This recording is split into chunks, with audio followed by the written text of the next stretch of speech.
Преди 2000 години римската държава владеела по-голямата част от земите на Европа.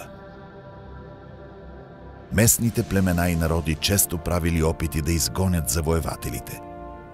Затова римляните строели укрития и крепости, в които да защитават войската и провизиите си.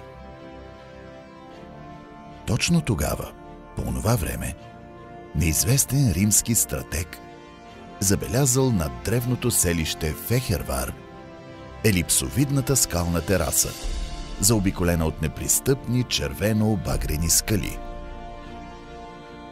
Отвесните масиви са били естествена преграда срещу евентуално нападение и е трябвало да се издигне защитна стена само от западната страна на възвишението. Така е била създадена огромната, за средновековните представи, над 10 акра трудно превземаема крепост. През дългите години на съществуването си, крепостта е била владение на различни завоевателски армии.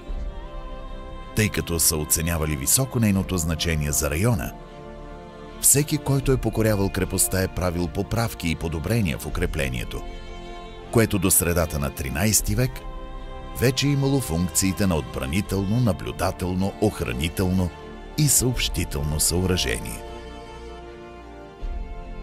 Така няколко господстващи през вековете нации са оставили своя архитектурно-строителен и културен отпечатък между стените на уникалната Белоградчишка крепост.